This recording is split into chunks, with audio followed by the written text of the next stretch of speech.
You know, how you guys doing? I'd like to address today the Manosphere, people that follow that shit, and all the content creators that are spreading this shit around. I gotta say, you guys are just delusional.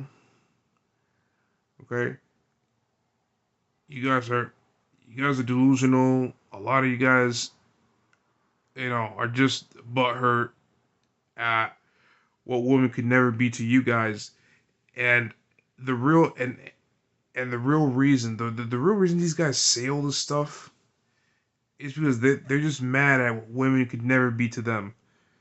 Like this whole thing about gold diggers, yeah, I understand. There's a lot of gold digging women out there, and they're delusional over what type of guy they can get. But you know what? Guys are delusional too. Okay, and the whole thing with leading with money, where did that start? It started during the sexual revolution. There were a lot of guys who they did not like the options for marriage they had.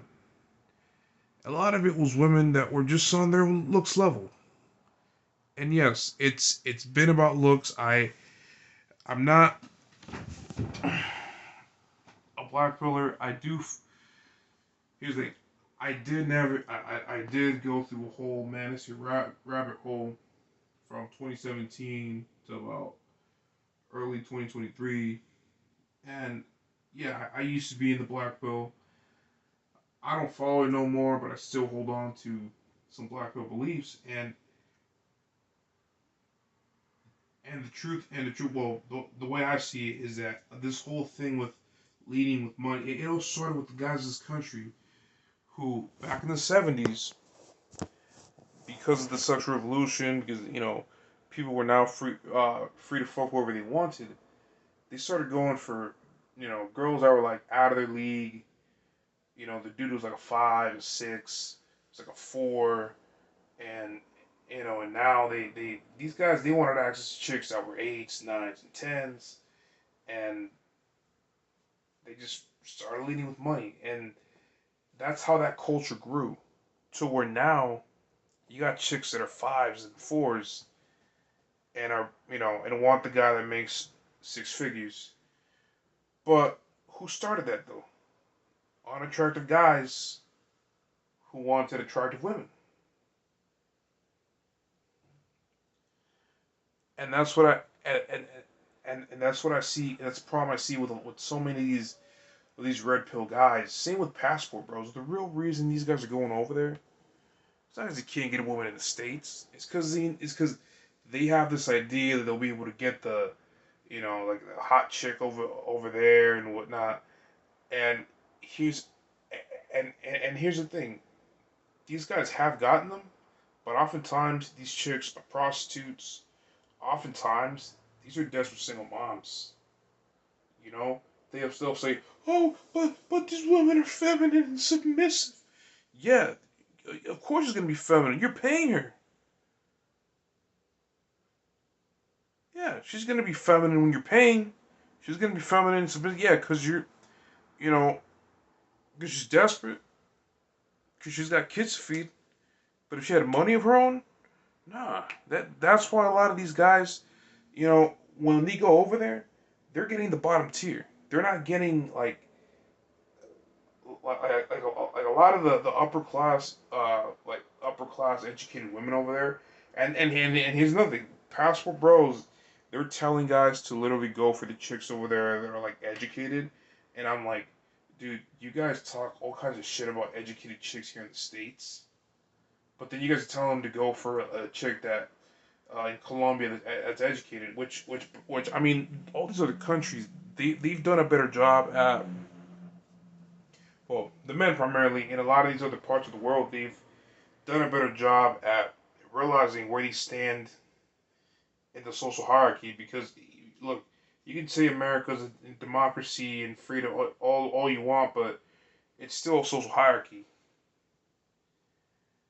Like, in other parts of the world, a lot of people, they tend to marry within their own social status and looks level. Unlike here in America, you know, you got girls that are like, that have um, college degrees that are with, dating losers. You got guys that are sons of millionaires marrying IG models, and you're not gonna see that around the world. You're not gonna hear these stories of, oh, the girl falls in love with the girl fell in love with a criminal, and no, no. In much of Latin America, it's criminal man, criminal woman, make it work. A guy like Andrew Tate, for example, in like in a lot of these cultures around the world, you know, well, given that he converted to Islam, in a lot of those cultures, a guy like Andrew Tate, who was a pimp back in the day, because that's what he was. He was a pimp. A guy who was a former pimp who who's getting out of that life and wants to settle down with a woman. Usually, the only marriage option guys like him have is a prostitute who is getting out of that life too. But no, he's there complaining about virginity and virgins and yada yada yada. Which, mind you, yeah, I do think women should save themselves from marriage, but but a lot of guys, they don't deserve no virgin. They don't. A lot of guys fucking don't. You know, a lot of like back in the '50s, right when America was all uh, during one of its most conservative eras. Back then, if a girl was a virgin, the guy wanted to marry her. If the girl's dad found out that that guy had been with like hundreds of chicks, like a, like these manosphere guys tell guys to do so before marriage, he would have never agreed to the marriage. You know, a guy, for example, they talk about running game, which let's be honest about game, it's manipulation. It's to outsmart the woman, get make it to where she does not have her wits about herself, and ends up sleeping with the guy, and that's what it is, manipulation. It's gaslighting. When you gaslight, what is that? It's when you make somebody doubt themselves, or you doubt their thoughts, doubt their own actions, and that's what game really is. It's gaslighting, because you know that if you didn't say all that shit to her, she would never fucking go with you. And that's what these guys who sell these game courses, that that's what they don't realize. You have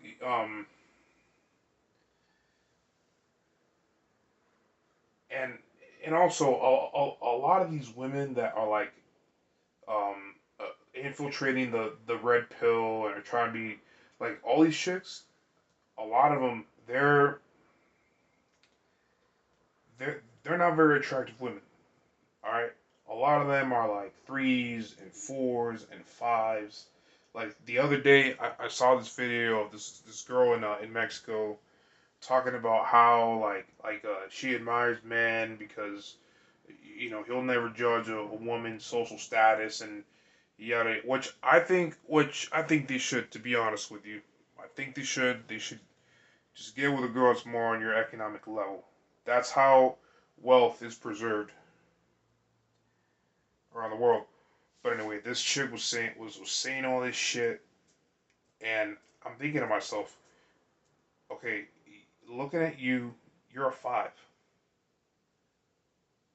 and the reason why girls make these videos and say stuff because they all want to land a guy that's successful, that's not a loser, that's not gonna desert her if she gets pregnant by him. That's the real reason why. Okay, I've came across guys that watch Pearly Things and watch these women, and I'm thinking to myself, you guys true, and because this guy that because I went to get a haircut one time, he was telling me about how he listens to Pearly Things and how she actually stands up for men, cares about men. I'm thinking to myself, okay, but look at her though, she's sub 5. Okay, and to some of you that are listening to this, it may seem kind of fucked up that I'm going for somebody's looks, but this conversation needs to be had. Like my question to these guys is, if she was at least a 7.5, would she still believe this? Would she still see this stuff? No, she wouldn't. She would have found a sucker to marry already. And this guy I was talking to was telling me about how a lot of these chicks that they'll try to get with a guy and divorce rape a guy, and and I'm like and I'm like thinking to myself, okay, it happens a lot in America, but think about it, a lot of guys in America,